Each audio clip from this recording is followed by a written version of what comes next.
2025年，在这个卖药的大帝国里，最会赚钱的一家公司，没有卖出任何一颗药丸，也没有任何一支救命的针。它不制定，不做减肥药，也不争什么专利。但是过去这几集我们看过的每一家药厂，辉瑞、Moderna、Novo、Lilly，全都是他的客户。他卖的是所有药厂都得跟他买的工具和源头。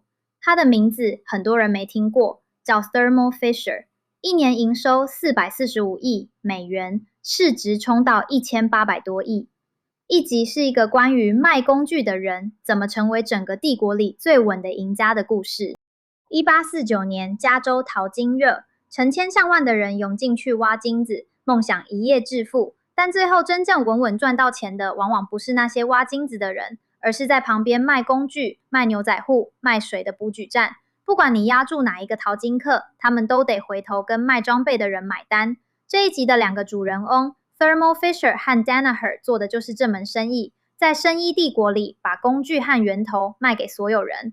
而这一集要问的母题是，当你掌握了所有人都离不开的源头，那是一种什么样的定价权？这条线又该画在哪？先说清楚 Thermo Fisher 到底在卖什么。你可以把它想成生医帝国的工具店。任何一家公司想做新药，第一步要在实验室里做研究，那些要用到的仪器、材料、做实验的用料，很多都跟 Thermo 借。再往下，新药要找人做人体测试，让我们看到它有效又安全。这种测试 Thermo 旗下有专门的团队在帮制药公司跑。再往下，药证过了要量产，制药公司常常不自己建生产线，而是外包出去，连这个 Thermo 都接。也就是说，从一个药的最早一步到最后做出来，每一个环节 Thermo 都插了一只手，都收一笔钱。前面几集打得你死我活的制药公司，不管谁输谁赢，最后都得回过头跟这个卖工具的人买单。这个帝国是怎么长出来的？故事要从2006年说起。那一年，两家公司决定合体，一家叫 Thermo Electron， 专门做精密仪器，另一家叫 Fisher Scientific，专门做实验室的材料和通路，一个做工具，一个铺管道，两边一加起来就成了今天的 Thermo Fisher。这一场合体当时的规模大约128亿美元，刚合在一起的时候，它一年的营收大约90亿美元，听起来不小，但跟它后来的样子比，这只是一个起点。因为从这一刻起，这家公司想清楚了一件事，与其自己慢慢长大，不如把整个产业一家一家买下来。接下来的故事是一台买的机器。Thermo Fisher 几乎不靠自己发明什么石破天惊的东西，他长大的方法就是不断的买。2014年，他花了136亿美元买下做 DNA 定序工具的 Life Technologies。2017年，再花72亿买下帮药厂代工生产的 Patheon。2021年，又砸下174亿买下帮药厂跑新药测试的 PPD。一块一块的往上堆，每买一家就补上整条路里的一个环节。就这样，从刚合体时一年90亿，一路堆到2025年的445亿美元。10几年下来，一家做工具的公司靠着一张长长的清单，把自己买成了一座帝国。这台机器最风光的一刻是那场席卷全球的疫情，当全世界都需要快筛、需要检测。Thermo Fisher 手上正好握着最关键的工具和材料，订单像雪片一样飞进来。它的营收从2021年的392亿一路冲到2022年的449亿美元。但疫情总会过去，到了2023年，全世界不再到处筛检，光是它的新冠检测这一块，营收几乎是断崖式的往下掉，从一年好几十亿掉到几乎没有。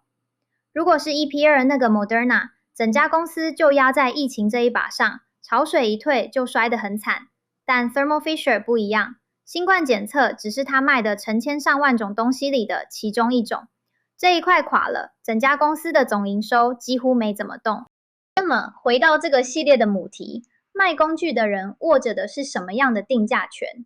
想一想就会发现，这是一种很特别也很稳的力量。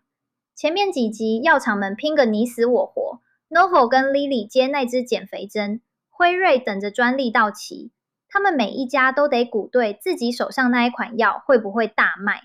但是 Thermo Fisher 不用赌，因为不管最后是谁赢，赢家都得跟他买工具、买材料，找他代工。Novo 放得好，他赚；Lilly 放得好，他一样赚。他站在所有人的上游，把整条路都收了一笔过路费。这种定价权不像一款明星药那样轰轰烈烈，但它更安静，也更难被打倒。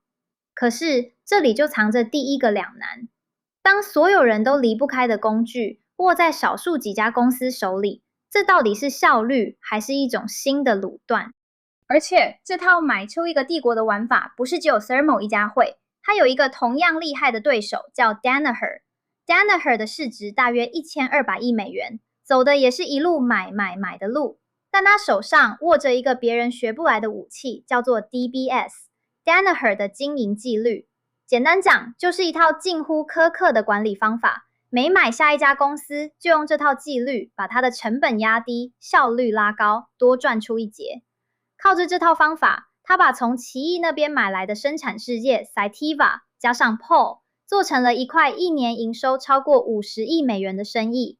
两家公司，两种哲学，却印证了同一件事：在生医帝国里，买得好，管得好，这本身就是一门可以一直照着做的生意。但是，当源头重要到这个地步，它就不再只是一门生意，而会升级成一件牵动国家安全的大事。这就要说到第三个主人翁，药明，一家来自中国的公司。他做的事跟 Thermo 旗下那块代工很像，帮全世界的药厂跑新药测试，代工生产。他做的又快又便宜，美国一大半的药厂都在用它。它的营收超过60%来自美国。